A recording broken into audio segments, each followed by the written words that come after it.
In this video we will learn how does a thermal power plant work, how does it convert energy from fuel into electricity. Well, thermal power plants use water as its working fluid, and here we will understand working of a thermal power plant in a logical step-by-step manner. So the basic question, how electricity is produced? And here is the answer, using a generator. And if we can rotate shaft of the generator, we can produce electricity over here. In thermal power plants, we will rotate this shaft with the help of a steam turbine, like this. You can connect a steam turbine to the generator shaft. And if you can rotate blades of this turbine, you will get electricity over here. The next question, how to rotate blades of this turbine? Answer for that is this. Supply a high pressure, high temperature steam at the inlet of the steam turbine. Thanks to high pressure and high temperature of the steam, it can rotate blades of this turbine. So you can generate electricity over here. So you can consider steam turbine as heart of the power plant, which eventually absorbs energy from the fluid. So we have achieved our objective, we have produced electricity.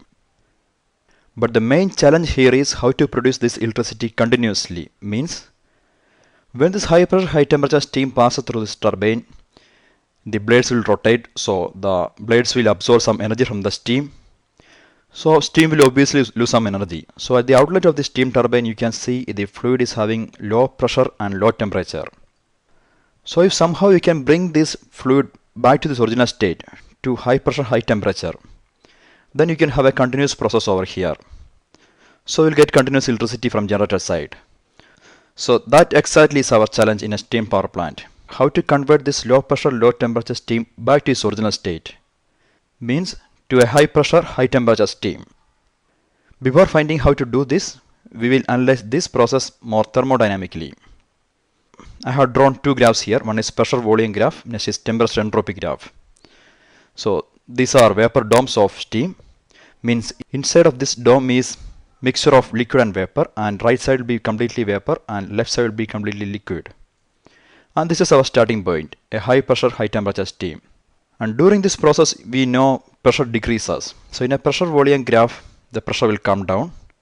Since this is in a gaseous state, obviously the volume will increase with decrease of pressure. So this will be the curve. It's an adiabatic process. And in temperature entropy graph, you know temperature is coming down during this process. And there is no heat addition or heat absorption to the fluid. So this is a constant entropy process. So you can draw it like this. Temperature is coming down and entropy is constant. Now back to the basic question, how to increase pressure and temperature to the higher level. So you have two objectives, first increase pressure, next increase temperature.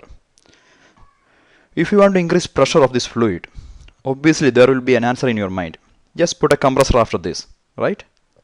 Your answer is right, but the problem is, if you want to compress a fluid which is in gaseous state, you will require a lot of energy. Means such a power plant will have a very low efficiency. Instead, if you can convert this fluid into liquid state, then the compression will require very less energy, or it's more easy to compress. So before increasing the pressure, we'll convert this steam into liquid state. For that, what you have to do, you have to reject some heat to the surroundings. Like this. You put a condenser over here that can reject heat to the surrounding. So vapor will get transferred into liquid state. Now this process can be drawn in PV and TS diagram like this. And during heat rejection there is no pressure change because fluid is free to expand. And obviously this is a phase change, so temperature cannot change. So this is in TS diagram. Now the fluid is in liquid state. Now you can put a compressor and you can raise the pressure. Here it is. A compressor is connected right after the condenser. So you can see pressure rise in PV and TS diagram like this. Pressure has increased to the original state. And you can see volume of the fluid doesn't change over here. This is because we are compressing a liquid. When you compress a liquid, there won't be much change to the volume. The change of volume will be minute. And you can see the same process in TS diagram like this. There will be a slight increase in temperature. It's almost negligible anyway. First objective is over. We have increased the pressure now. Now we can concentrate on how to increase temperature back to its original state. Answer is simple. Just add some heat to the exit of compressor. So it will be like this.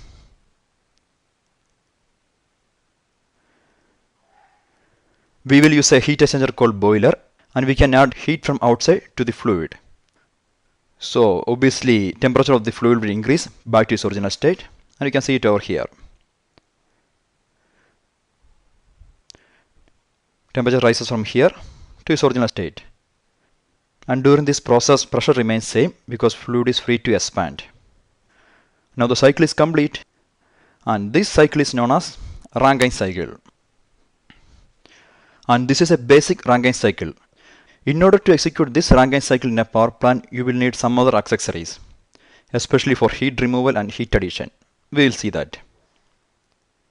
So forget about thermodynamic cycles now. First, for heat rejection, if you want to remove heat from this fluid, you have to supply a colder liquid through this heat exchanger. And for that purpose, we are using something called cooling tower. A cooling tower always will have a cold water inside that, and you can pump it over the condenser and it will absorb some heat. Finally, it can be cooled back to this original state using natural conversion phenomenon. Now next, how to do this heat addition practically. For that, you will use something called a boiler furnace. In a boiler furnace, heat is supplied continuously to the water inside the heat exchanger, and this heat can be produced with combustion of coal or with help of nuclear energy. Assume your fuel is coal, then you have to powder the coal first, and this pulverized coal can be supplied to the boiler furnace. Here it will get mixed with air and it will produce tremendous amount of heat. But during this combustion process, since the fuel supplied is coal, it will produce lot of pollutants. There will be lot of ash, suspended particle, sulfur. So you have to handle this exhaust very carefully. And handling of this exhaust gas will form a huge portion of power plant in fact. It will be done like this. First you will take the exhaust out, and it will pass through an equipment called electrostatic precipitator. Here most of the suspended particles are removed. Now the exhaust gas is much cleaner. That can be jetted to the atmosphere with the help of stack. Before winding up the lecture, we will have a look at current world power production scenario. You can see coal and nuclear combinedly produce almost half of world's power. And both comes under thermal power plant because working fluid of both are steam. Hope you got a logical introduction to working of thermal power plants. Thank you for watching the video. Have a nice day.